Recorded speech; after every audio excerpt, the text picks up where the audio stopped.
Welcome back to yet another video, guys. This is like the third video on War of the Worlds this week. This was totally not planned, by the way, but Raph has dropped another video, so here I am giving you the latest. If you haven't seen my other videos on War of the Worlds, then head on to my channel page and you will see a playlist filled with videos, or you could wait till the end screen and you'll see a couple more videos there. So this is a shorter gameplay video, so I'll just try and keep this video nice and short too. Jumping straight in, then we have new vegetation engine and rendering system. Now I don't know what that is exactly, but I can say that just seeing how much nicer all the trees look with the sunlight reflecting off them, it looks very nice, as well as just seeing more grass everywhere and all 3D looking just makes the world a bit less flat and a lot more vibrant. Now he's added hundreds of 3D vegetation and rocks, so what I'm guessing that means is when you're wandering around you won't start to see the same assets being used for the vegetation, which is always a plus. Reusing the same assets constantly can really make a game look basic and not very well developed, and after seeing the Patreon streams and seeing Raph working on all of this, you can really see the time and energy that he's put into improving the landscape. Now there's some new GPU rendered grass, which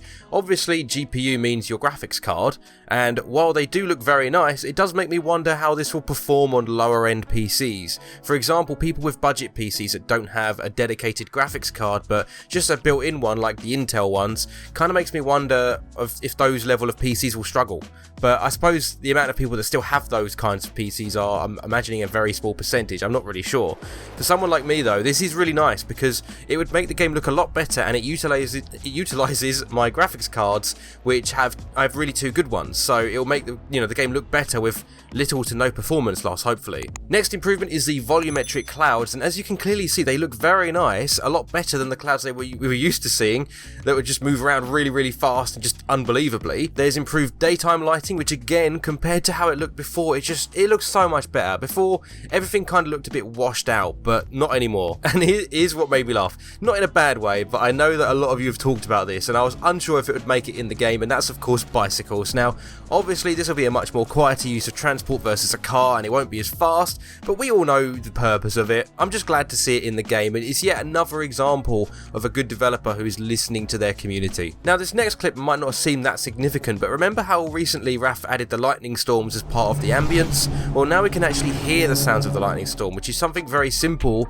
but it makes the vibe totally different. I'm not sure if that was always a thing, but because every time I saw the gameplay, there was too much going on in the background that you couldn't hear it. But just, imagine that you're sitting out in the wilderness at night, just keeping your head down, then you start to see these lightning storms over the trees and you hear the sound. Now, even though they currently don't create more pods coming out of the ground, I really would love to see that as the next step in that sort of area. So there would be actual physical lightning storms within the map and you can see pods coming out of the ground. Make it obviously less dramatic than the first pod because we've seen it before and all that, but just being able to see more tripods rising up, wondering if it will be like an Uber pod or a regular pod, and as soon as it starts to stand up and you see the head come up, that sounds really weird. But yeah, you just book it out of there. You just book it out of there. Now here's a familiar sight. We've got the military engaging with a tripod and they just get obliterated. But here's some things that I noticed specifically in this clip. Now, first of all, during the daytime, that's a different one. We don't really see much gameplay of this stuff during the day. But also, the pod's horn sounds slightly different. At least to me, it might just be. But do let me know in the comments if you're hearing that as well. But also, as soon as the pod gets aggroed, you can see how its stance changed completely. It kind of just went from casually walking to being in like a really aggressive stance. It's like it was saying, come on then, let's have it. And it was like immediately ready to start fighting. Now, the only thing I will say is that during the day, the lights from the tripod seem a bit too intense. Like, you can't really make out the details of its head because the lights are just so bright.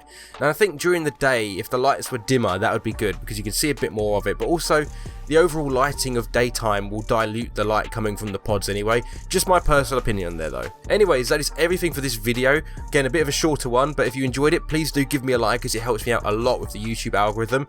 And if you want to see more gameplay like this, then please do consider subscribing, as it really would be great to keep building on this community. And if you click the bell icon, you will get notified when I post a new video. As always, thank you to my members for continuing to support the channel. Thank you everyone for watching, and I will see you next time.